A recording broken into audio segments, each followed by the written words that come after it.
Барлықтарыңызға сәлем. Бізде бүгінгі екінші сабақтың жалғасы URL-дермен қалай дұрыс жасау керек екенін көрсетейін. Алдыңғы сабақта біз осы URL pub файл модульдің ішінде жасадық, ол дұрыс емес. Ал енді сіздермен дұрыс жасауды көрсетемін. Және де айтатын нәрсе, серверді өшіру үшін Ctrl+S-ті басасыз, серверді өшірдік. Окей. Clear, бүкіл тазалау үшін. Енді Django'ның тағы да бір басқа фреймворктардан ерекшелігі десем болады. Ол бір приложениенің ішінде, бір сайттың ішінде, то есть приложение емес, бір сайттың ішінде бірнеше приложениялар болуы керек. Приложение дегендер ол как бы басқа модульдер десе болады, да? Модульдер қандай болуы мүмкін? Авторизация модулі, регистрация авторизация модулі, либо же пользовательдің профайл модулі, да, көптеген бір кез келген бір новостной модуль и басқа да модульдарды құрастыруға болады, приложенияларды да әрқайсысына бөлек. И чем осы бір файл, бір модульдің ішінде, бір блоктың ішінде барлығын тізіп жазып, осы файлды үлкен қылғанша, зависимый қылғанша, бір-біріне, оданша әрқайсысын бөлек-бөлек ретінде приложение қылып, независимый қылып жасаған дұрыс. И осы Django'да осы независимый код деген нені қолданады. Енді новый приложение құрастыру үшін немесе модульді Django admin дейміз. И және де бізге start up деген команданы жазамыз, және де оның атын атау керекпіз. Post деймін. Және де ол бізге осы папканың ішінде post деген папканы, то есть біздің приложениенің ішінде post деген приложениені құрастырды. Біздің сайттың ішінен post деген приложение. Егер оның ішін асып көрсеңіздер, ол жерде блокқа қарағанда файлдары көп, себебі бұл бізге приложение болғандықтан бұл жерде бізде бір-екі файлдар қосылады, және де бір-екі файл мына жерден жоқ. ACGI, VCGI жоқ, және де settings жоқ. URLs та жоқ, но URLs осында болады потом. Енді біздегі мақсатымыз үйрену болғандықтан біз блокпосттан көрсетеміз, үйрену үшін барлық примерді осы блокпостпен көрсеткен өте ыңғайлы. Енді не істейміз? Мына жерге айтамыз, что бізге осы slash деген страницаға өткен кезде индекс деген контроллер, то есть запускаться етпей, бізге басқа осы пост приложениесінің URLs деген модуль запускать етілу керек, және де оның ішінде өзінің определенный логикасы жазылады. Ол үшін былай жасаймыз. Now, from Django URLs import past'тан, past деген ол бізге маршруттар құрастыруға мүмкіндік беретін метод. Одан біз тағы да бір методты импортировать ету керекпіз. Оның аты include. Include деген, егер программирование оқысаңыздар, білесіздер, басқа да бір новый модульдерді, новый кодты, код десек болады, сонда импортирует, қосады осы жерге. Ал енді вместо индекстің орнына мен жазамын include, және де мен осы жерге менің приложениенің атын айтам. То есть ол приложениенің аты менде ол post. Одан кейін мен точка арқылы қандай модульді запускать ету керек екенін көрсету керекпіз. Ол менде URLs деген болады. То есть URLs деген дәл осындай осы файл, барлық приложенияларда ол болады, себебі ол маршрутты запускация ететін логика десем болады. Бұл керек, солай дұрыс болады. Include post URLs дегенді қостық. Ал енді осыны қосқаннан кейін біз блоктан, осы біздің ядродан десем болады, приложениенің ядросынан settingsқа біз настройкаға бір нәрсені қосу керекпіз. Install it up деген бар, осы install it up. Осы жерге біздің приложениемізді қосу керекпіз, себебі ол приложениені загрузаться еткен кезде фреймворкқа полностью онда іске қосу керек. Ең астынан бастап қосамын.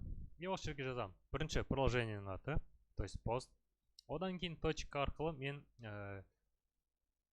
қандай конфигурацияны запускать ету керек екенін көрсету керекпін.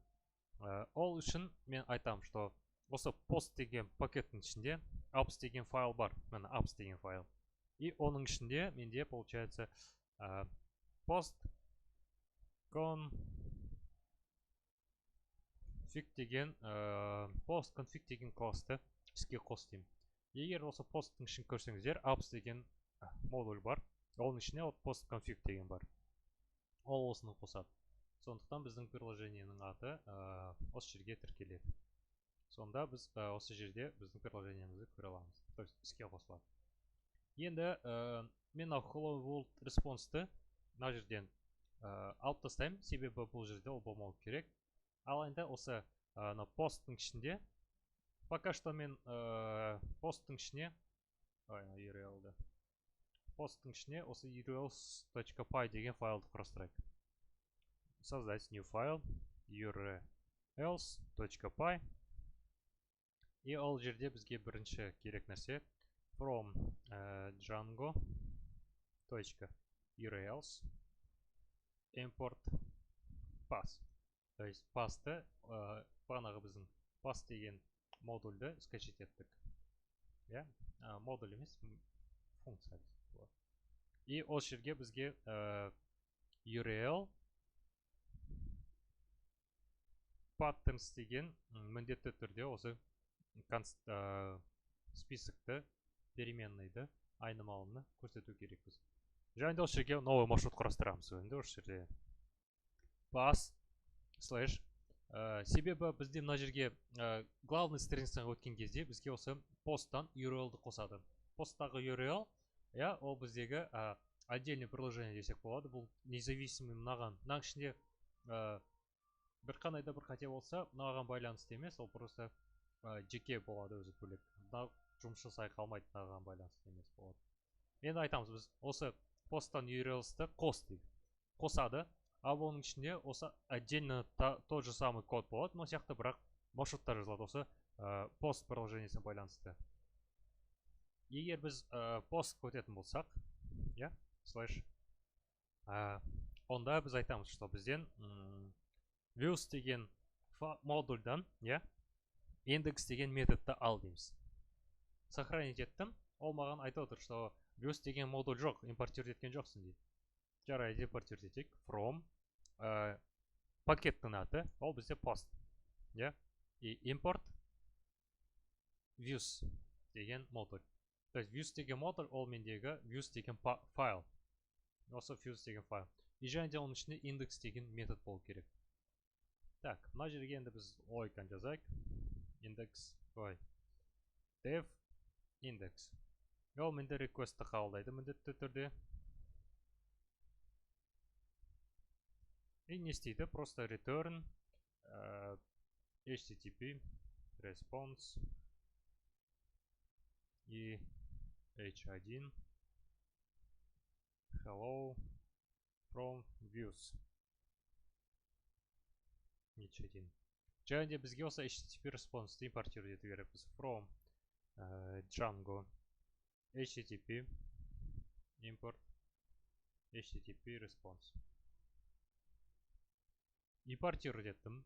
Енді мен слэш деген страница өткен кезде пост деген приложение қосылады, а именно ішінен urls деген файл. То есть мынау қосылады. А оның ішінен ол пост деген маршруттар тексеретін болады. Пост деген маршрут бар ма? Бар. Онда ол осы views деген контроллердан индекс деген методты шақырады. Көреміз. Views деген контроллерда индекс деген метод бар. Ол маған просто осы сообщениені қайтарып тұр. Енді мен страницаны обновить етсем, менде қазір ошибка пайда болады. Так, нені көрсетейік? Мен қоспаппын ғой.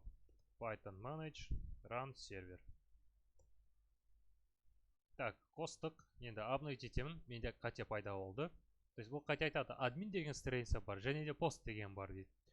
Қайдан пост алды да?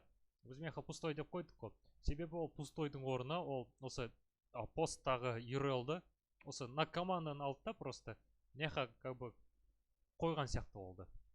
Ол сондықтан ол постты көрсетті. Жарайды. Онда постқа өтейік. Slash post, enter. И біз осы жерден мынандай сообщение көрдік. Hello from views дейді. Hello from views. Ол мына командадан көрген көр. Посттан мынау метод контроллердан индекс деген методы запускать етіледі, іске қосылады. Және де осы сообщениені көреміз. Осындай. Осы сообщениені көрдік. Ал енді келесі тағы да бір танысатын нәрсе. Егер де бізге қандай да бір параметр беру керек бізді, основной веб приложенияларда біз қандай да бір параметрлар, қандай да бір ақпараттар жібереміз, сол ақпаратқа байланысты қандай да бір ақпарат аламыз. Сол үшін мына жерге айту керекпіз. Сол параметрлар беретін біз алдын ала көрсету керекпіз. Бас делік, да? Және де новый маршрут. Айтамыз post слэш и бір қандай да бір номер бердік, да? Post 1. Қазір. Post слэш 10 деген нені беретін болса, онда біз біздегі посттардың ішіне, пост деген новости, да? Бір қандай да бір статья болсын деп. Сол осы статьяның 10-шы статьяны көрсету керек деген бір не болатын болса, логика.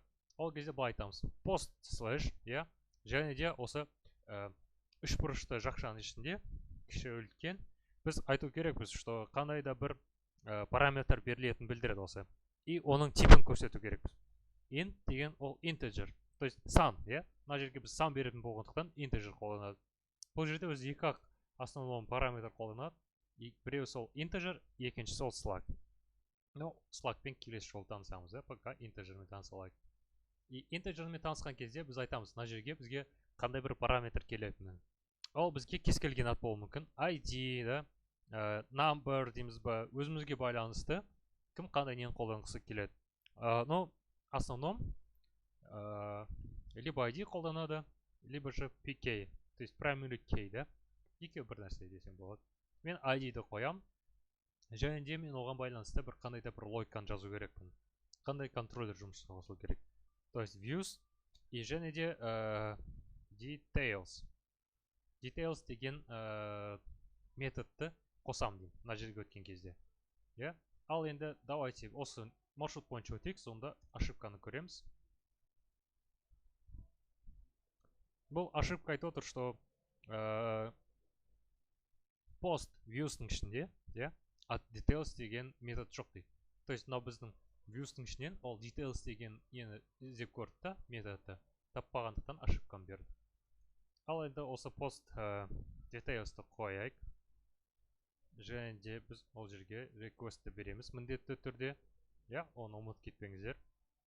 Ұмытсаңыздар ол қате болады. Және де ол бізге request'ті жібергеннен кейін бар. Так, мен пока что былай жаза тұрамын. Обновить етсең. И және де мен мына жерде ошибка көріп тұр. Бұл ошибка айтады маған, что details got an unexpected keyword argument ID. То есть, получается, біздің URL-дағы details, ID-да жіберіп тұр, но бірақ мектан қабылдамайды дейді. То есть, ол конфликт түсінбей отыр, не үшін беріп отыр, не үшін қабылдамай отыр. Енді ол жерде ID-ді қабылдайық. То есть, мына жерде ID, мынау ID-мен сәйкес болып керек. Обновить етем. Енді менде, обновить етейік. Енді келесі ошибка, алдыңғы ошибка, ол HTTP response қайтармай тұр дейді. Жарайды, HTTP response қайтарайық. То есть, мына жерге мен былай жазам. Return HTTP response. Және де мен мына жерге мынандай синтаксисті жазайын деп отырмын. F строка. То есть, форматированный строка, да, питоннан білу керексіздер. Tag h2 болады. Slash h2. Жабылады. Және де мен бұл жерге қалай не істесем болады. Post number, қос нүкте, және де екі фигурный скобканың ішіндегі осы келген ID-ді қоям. Ал енді обновить ететін болсақ, қазір менде мына жерде post number минус 10 деген хабарламаны алу керек. Қос нүкте 10 деген. Алдым міне. Осы 10 деген сөз менің параметр арқылы жіберген данный ақпаратында. Может быть 5 болуы мүмкін, да, либо же 99 болуы мүмкін. То есть, мынақта кез келген сан параметр ретінде жібере аламыз. Егер бұл жерге сан емес бір кәндеде бір строканы жіберетін болсақ, бізге ол ошибка береді. Page not found себебі мына жерде біз integer деп қойдық, ал мына жерде біз строка бергендіктен integer сәйкес келмейді, значит ошибка дейді. Вот. Бүгін біз сіздермен получается осы URL-дағы параметрлармен және де маршруттармен таныстық. Келесі жолы уже шаблонмен жұмыс жасауды үйренеміз. Назарларыңызға рахмет. Сау болыңыздар.